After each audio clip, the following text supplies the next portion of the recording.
Hello, this is Matt on the Moon Lambeau channel. You know, the more perspectives I hear from lawyers on this case of the SEC versus Ripple, this idea of XRP being an unregistered security, the more I learn their perspectives, the less worried I am that this is going to end terribly. Like, seriously. So I've got some great news to share with you in this video.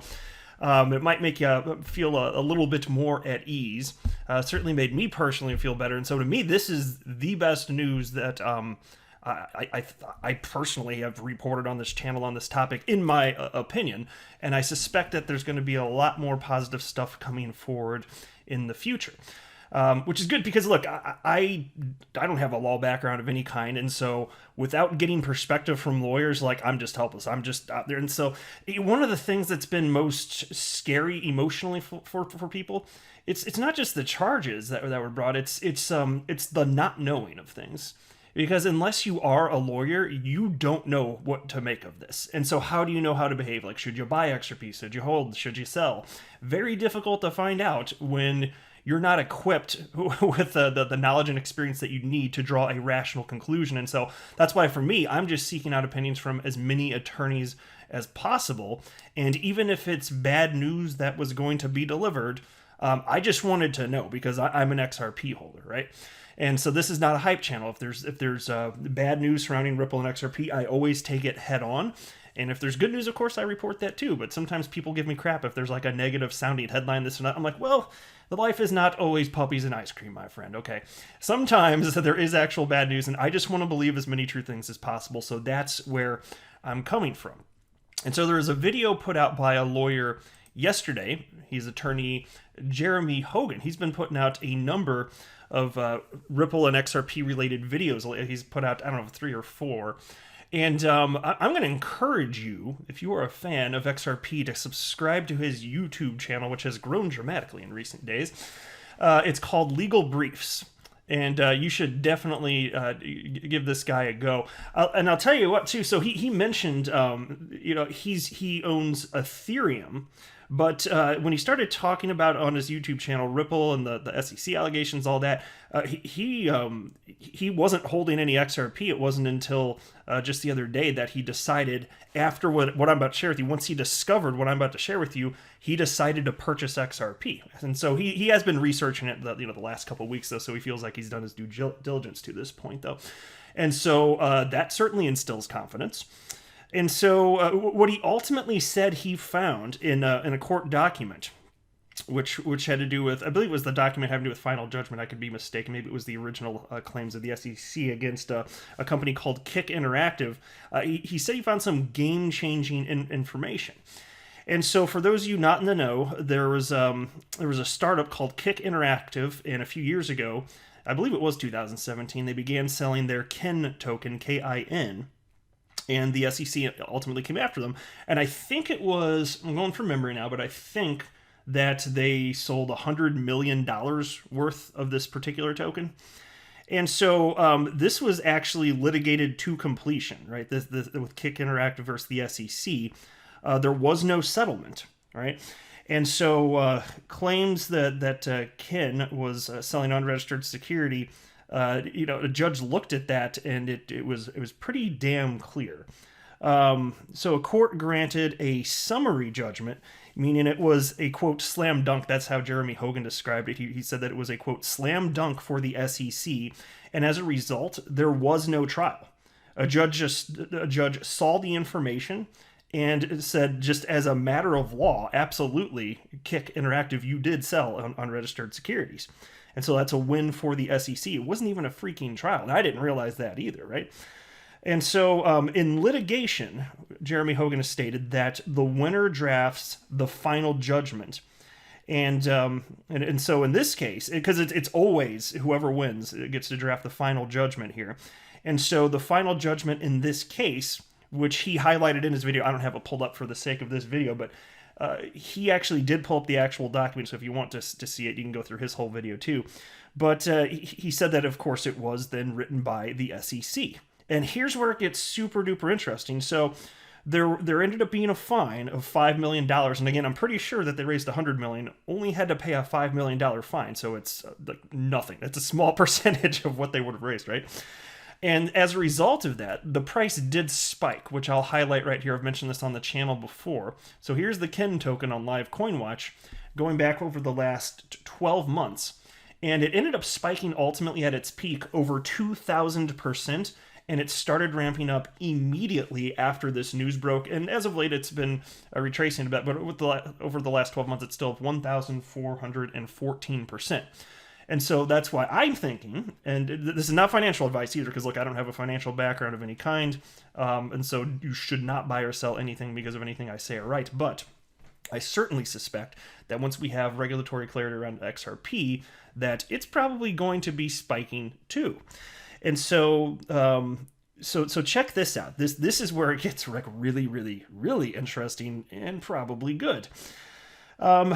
So in the final judgment that was written by the SEC, it does not state that Kik cannot sell the Kin token. It does not state that.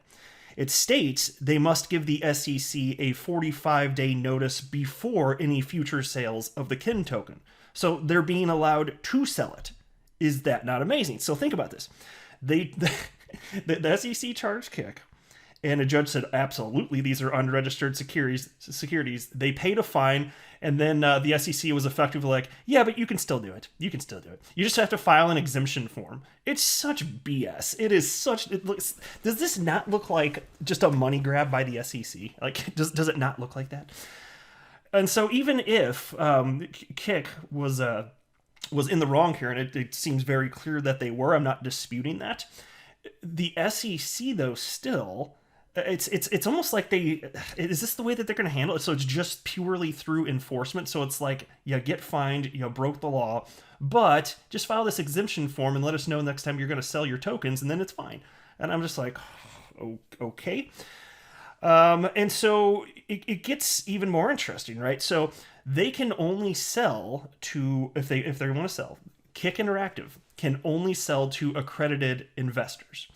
And so, so think about what that means, though. What if this were the outcome for Ripple? What if they ended up paying a fine, but then XRP is allowed to be sold by Ripple, and they can only sell to accredited investors? Well, my friends, I'm not sure if you're aware of this, but Ripple already only sells to accredited investors. That wouldn't change. They don't sell to retail speculators. And then once it's sold to accredited investors, that can still enter the wild, because Kin is still being traded today. And so take a look at this. Here's a headline from this all. The fallout was all determined from CoinDesk, October 23rd, 2020. Kik's token survives SEC battle. No barrier to exchange listings, says Kin Foundation. And so you can look at some of these bullet points here. I think this is one. Yeah, so the foundation also said that as the SEC isn't considering Kin a security, and the judge didn't find the token in violation of securities laws, Kin should be free to trade on exchanges. So how about that? It's allowed to continue to trade for everyday Joe Schmoes like you and me. How about that? So they said, you sold an unregistered security. The act of them selling it, that was the bad part, primarily. And then they said, but the token's not a security. So that's how Kik Interactive got clarity. That's how there's clarity around the Kin token. I know it sounds completely freaking absurd, but that is actually what happened here.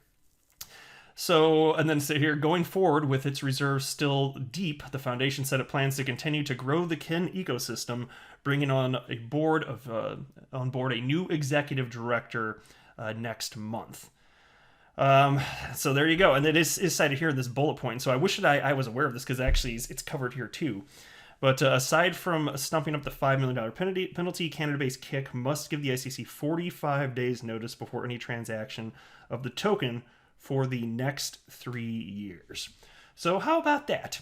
So that was ultimately uncovered by Jeremy Hogan, attorney Jeremy Hogan, and that instilled enough confidence in him to actually make his first purchase of XRP. So again, I'm just saying that kind of instills a fair bit of confidence here. And so I'm thankful that he shared that with the community here, and I'll have more stuff in future videos. I just this is all I'm going to cover in this video. I just wanted to stay focused for this one.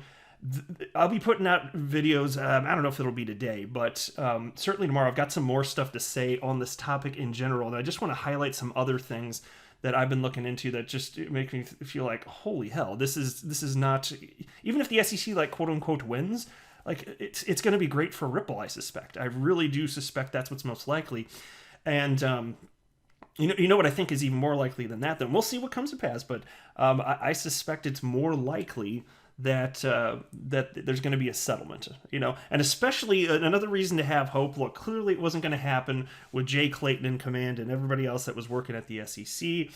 But I mean, if I look, it's possible whoever's taking over now, maybe they're going to be just as hard, and they could, in theory, have the same opinions. But I don't suspect that's the case. At least with Gary Gensler, new SEC chair, he does have a fundamental understanding of the use case and utility of XRP. He had some beef with it as it stood in 2018 in terms of decentralization and actual utility at the time. But things have changed pretty dramatically here, and so. It could be the case that since you've got new people running the SEC effectively, there's a chance that they're not going to take as harsh a stance as the people that were previously there.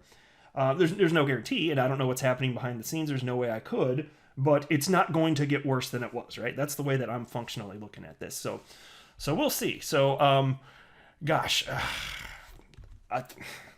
XRP's not going away, man. Like it really is not. It's been a scary ride, and it's frustrating for somebody like me or you if you're not a lawyer to just get a grip on like what's functionally going on here. But it seems to me like the only lawyers on the planet that think that XRP is a security work at the SEC, and I can't find any others that do. Seriously. and everybody seems to think it's more likely than not that there will just be a settlement, so we'll see.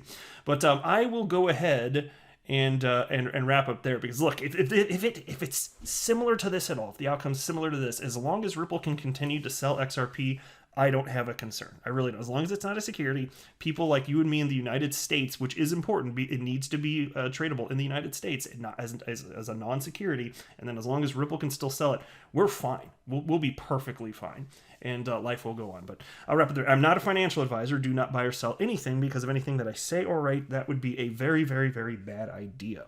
Until next time, to the moon, Lambo.